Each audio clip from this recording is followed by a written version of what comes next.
Bismillahirrahmanirrahim. Assalamualaikum warahmatullahi wabarakatuh. Pada pertemuan ini, kami kelompok 6 akan membahas tentang pembinaan dan pengawasan desa. Sebelumnya, izin memperkenalkan diri. Nama saya Muhammad Ramdhani dengan nomor NPM 1950-127 selaku moderator. Silahkan untuk anggota kelompok memperkenalkan diri masing-masing. Perkenalkan, nama saya Sultan Haidar Rafli dengan NPM 1950-1002. Perkenalkan, nama saya Septian Rizky Berliana dengan NPM 1950-10006. Perkenalkan, nama saya Dina Fadilan Nurasana, NPM 1950-1008. Nama saya Anggi Puspita Dewi dengan NPM 1950-111. Perkenalkan, nama saya Herdilan Negeri dengan NPM 1950-114. Saya Andini Ratmawati dengan NPM 1950-118. Perkenalkan, nama saya Widina Oktaviasari dengan NPM 1950-138. Baik, penjelasan yang pertama akan dijelaskan oleh saya sendiri mengenai pengertian pembinaan dan pengawasan. Pembinaan merupakan suatu kegiatan yang dilakukan secara efektif untuk memperoleh hasil yang lebih baik serta mempertahankan dan menyempurnakan apa yang telah ada yang sesuai dengan yang diharapkan. Sedangkan pengawasan adalah proses dalam menetapkan ukuran kinerja dan pengambilan tindakan yang dapat mendukung pencapaian hasil yang diharapkan sesuai dengan kinerja yang telah ditetapkan. Pengawasan pada dasarnya diarahkan sepenuhnya untuk menghindari adanya kemungkinan penyelewengan atau penyimpangan atas tujuan yang akan dicapai. Melalui pengawasan diharapkan dapat membantu melaksanakan kebijakan yang telah ditetapkan untuk mencapai tujuan yang telah direncanakan secara efektif dan efisien. Penjelasan selanjutnya akan disampaikan oleh Saudari Herdila. Penjelasan selanjutnya yaitu tujuan pembinaan dan juga pengawasan. Tujuan pembinaan pemerintahan desa adalah untuk meningkatkan pengetahuan dan untuk meningkatkan pelayanan kepada masyarakat agar masyarakat dapat terlayani dengan cepat, tepat, dan juga benar sebagaimana mestinya. Tujuan pengawasan pemerintahan desa adalah upaya agar pemerintahan desa berjalan sesuai dengan peraturan perundang-undangan dan juga tujuan pembangunan desa dapat tercapai. Selain itu, dalam rangka mewujudkan pemerintahan yang baik dan juga pemerintahan yang bersih dari tindakan-tindakan yang tidak diinginkan, pengawasan juga diperlukan untuk mendukung penyelenggaraan pemerintahan yang efektif dan efisien, transparan, filterisasi, serta bersih dan bebas dari praktik-praktik korupsi. Penjelasan selanjutnya akan dijelaskan oleh Saudari Widi. Baik, di sini saya akan menjelaskan mengenai jenis-jenis pengawasan. Terdapat 9 jenis pengawasan. Yang pertama itu ada pengawasan internal. Pengawasan internal merupakan pengawasan yang dilakukan dari dalam organisasi yang bersangkutan. Misalnya, inspektur wilayah kabupaten atau kota yang mengawasi pelaksanaan pemerintahan di kabupaten atau kota tersebut. Yang kedua itu ada pengawasan eksternal. Pengawasan eksternal atau pengawasan dari luar merupakan pengawasan yang menjadi subjek pengawasannya adalah pihak luar dari organisasi objek yang diawasi. Misalnya, BPK atau Badan Pemeriksa Keuangan. BPK ini merupakan perangkat pengawasan eksternal terhadap pemerintah karena ia berada di luar susunan organisasi pemerintah. Yang ketiga itu ada pengawasan umum. Pengawasan umum adalah jenis pengawasan yang dilakukan oleh pemerintah terhadap segala kegiatan pemerintahan daerah untuk menjamin penyelenggaraan pemerintahan daerah dengan baik. Misal, pengawasan umum dilakukan oleh Mendagri terhadap pemerintah daerah.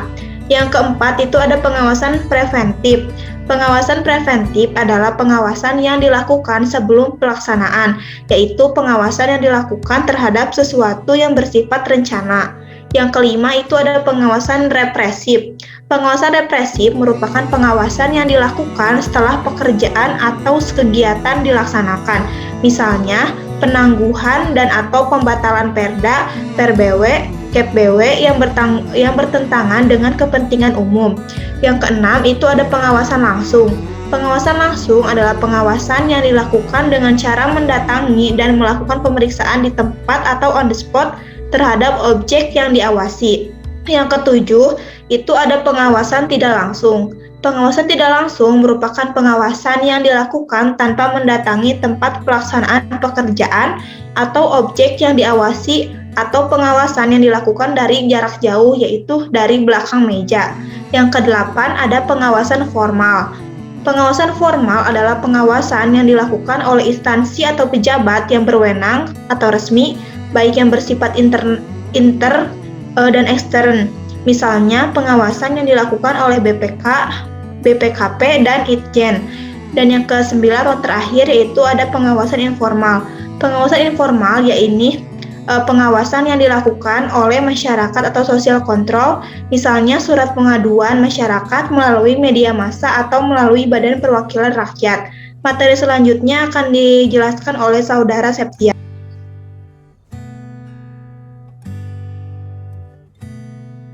Baik, saya akan menjelaskan tentang pembinaan dan pengawasan oleh pemerintah pusat. Yang pertama, memberikan pedoman dan standar pelaksanaan penyelenggaraan pemerintahan desa.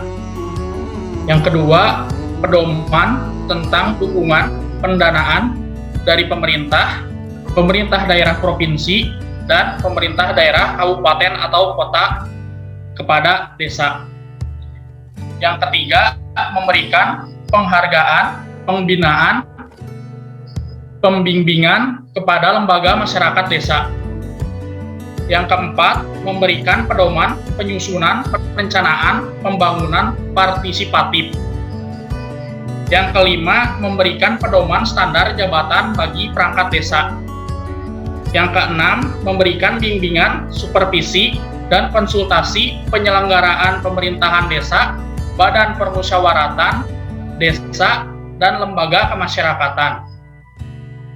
Yang ketujuh, memberikan penghargaan atas prestasi yang dilaksanakan dalam penyelenggaraan pemerintahan desa, badan permusyawaratan desa, dan lembaga kemasyarakatan desa. Yang kedelapan, memberikan penghargaan atas prestasi yang dilaksanakan dalam penyelenggaraan pemerintahan desa, badan permusyawaratan desa, dan lembaga kemasyarakatan desa. Yang kesembilan, melakukan pendidikan dan pelatihan tertentu kepada aparatur pemerintah desa dan badan permusyawaratan desa. Yang ke-10, melakukan penelitian tentang penyelenggaraan pemerintahan desa di desa tertentu. Yang ke-11, mendorong percepatan pembangunan perdesaan. Yang ke-12, memfasilitasi dan melakukan penelitian dalam rangka penentuan kesatuan masyarakat hukum adat sebagai desa. Yang ke-13, menyusun dan memfasilitasi petunjuk teknis bagi BUMDes dan lembaga kerjasama desa. Baik, selanjutnya akan dijelaskan oleh Saudari Andin. Selanjutnya ada pembinaan dan pengawasan oleh pemerintah daerah provinsi. Adapun macam-macamnya yaitu A. Melakukan pembinaan terhadap kabupaten atau kota dalam rangka penyusunan peraturan daerah kabupaten kota yang mengatur desa. B. Melakukan pembinaan kabupaten atau kota dalam rangka pemberian alokasi dana desa. C. Melakukan pembinaan peningkatan kapasitas kepala desa dan perangkat desa, badan permusyawaratan desa, dan lembaga kemasyarakatan. D. Melakukan pembinaan manajemen pemerintahan desa. E. Melakukan pembinaan upaya percepatan pembangunan desa melalui bantuan keuangan, bantuan pendampingan, dan bantuan teknis. F. Melakukan bimbingan teknis bidang tertentu yang tidak mungkin dilakukan oleh pemerintah daerah, kabupaten, atau kota. G. Melakukan inventarisasi kewenangan provinsi yang dilaksanakan oleh desa. H. melakukan pembinaan dan pengawasan atas penetapan rancangan anggaran pendapatan dan belanja daerah kabupaten atau kota dalam pembiayaan desa. I. Melakukan pembinaan terhadap kabupaten atau kota dalam rangka penataan wilayah desa. J. Membantu pemerintah dalam rangka penentuan kesatuan masyarakat hukum adat sebagai desa. K. Membina dan mengawasi penetapan pengaturan BUM desa kabupaten atau kota dan lembaga kerjasama antar desa. Selanjutnya akan dipaparkan oleh Saudari Dina. Selanjutnya, pembinaan dan pengawasan oleh pemerintah kabupaten kota. Adapun macam-macamnya yaitu A. Memberikan pedoman pelaksanaan penugasan urusan kabupaten atau kota yang dilaksanakan oleh desa. B. Memberikan pedoman penyusunan peraturan desa dan peraturan kepala desa. C. Memberikan pedoman penyusunan perencanaan pembangunan partisipatif. D. Melakukan fasilitasi penyelenggaraan pemerintahan desa. E. Melakukan evaluasi dan pengawasan peraturan desa. F. Menetapkan pembiayaan alokasi dana perimbangan untuk desa. G. Mengawasi pengelolaan keuangan desa dan pendayagunaan aset desa. Adapun H. Melakukan pembinaan dan pengawasan penyelenggaraan pemerintahan desa. I. Menyelenggarakan pendidikan dan pelatihan bagi pemerintah desa, badan permusyawaratan desa, lembaga kemasyarakatan, dan lembaga adat. C. Memberikan penghargaan atas prestasi yang dilaksanakan dalam penyelenggaraan pemerintahan desa, badan permusyawaratan desa, lembaga kemasyarakatan, dan lembaga adat. K. Melakukan upaya percepatan pembangunan perdesaan. L. Melakukan upaya percepatan pembangunan desa melalui bantuan keuangan, pendampingan, dan bantuan teknis. M. Melakukan peningkatan kapasitas BUMDes dan lembaga kerjasama antar desa. Dan yang terakhir, memberikan sanksi atas penyimpangan yang dilakukan oleh kepala desa sesuai dengan ketentuan peraturan perundang-undangan. Selanjutnya akan dijelaskan oleh Saudara Sultan. Baik, selanjutnya yaitu mengenai pembinaan dan pengawasan oleh camat. Yang pertama ada A. Fasilitasi penyusunan peraturan desa dan peraturan kepala desa. Yang B. Fasilitasi administrasi tata pemerintahan desa. C. Fasilitasi pengelolaan keuangan desa dan pendayagunaan aset desa. D. Fasilitasi penerapan dan penegakan peraturan perundang-undangan. Fasilitasi pelaksanaan tugas kepala desa dan perangkat desa. E. Fasilitasi pelaksanaan pemulihan kepala desa. F. Fasilitasi pelaksanaan tugas fungsi badan permusyawaratan desa. G. Rekomendasi pengangkatan dan pemberhentian desa perangkat desa. A. Fasilitasi sinkronisasi perencanaan pembangunan daerah dengan pembangunan desa. I. Fasilitasi penetapan lokasi pembangunan kawasan perdesaan. J. Fasilitasi penyelenggaraan ketentraman dan ketertiban umum. K. Fasilitasi pelaksanaan tugas fungsi dan kewajiban lembaga kemasyarakatan. L. Fasilitasi penyusunan perencanaan pembangunan partisipasif. M. Fasilitasi kerjasama antar desa dan kerjasama desa dengan pihak ketiga.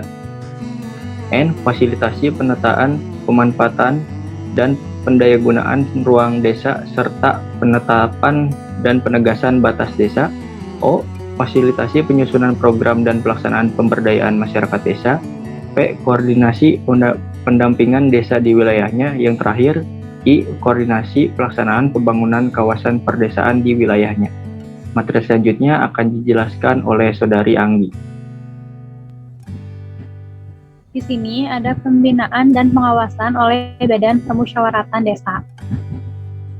Pelaksanaan pembangunan desa oleh pemerintah desa dapat berhasil maka diperlukan pengawasan dari masyarakat desa, baik dilakukan sendiri maupun melalui lembaga di desa yang tugas dan fungsinya melakukan pengawasan terhadap pemerintah dan pembangunan desa, yaitu Badan Permusyawarahan Desa. Sebagaimana disebutkan dalam Undang-Undang Nomor 6 Tahun 2014 bahwa BPD mempunyai fungsi antara lain melakukan pengawasan terhadap pemerintah desa. Selanjutnya, di sini ada pelaksanaan pengawasan yang dilakukan oleh BPD, antara lain sebagai berikut. Yang pertama, pengawasan terhadap pelaksanaan peraturan desa. Badan Permusyawaratan Desa dalam menjalankan fungsinya mengawasi peraturan desa, dalam hal ini yaitu mengawasi segala tindakan yang dilakukan oleh pemerintah desa. Yang kedua, pengawasan terhadap anggaran pendapatan dan belanja desa. Pengawasan terhadap APBDes ini dapat dilihat dalam laporan pertanggungjawaban kepala desa setiap akhir tahun anggaran.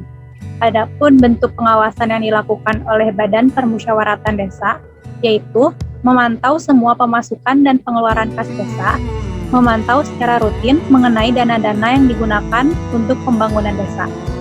Saya akan kembalikan kepada moderator. Baik, terima kasih kepada seluruh penyaji atas penjelasannya. Itulah penjelasan mengenai pembinaan dan penguasaan desa.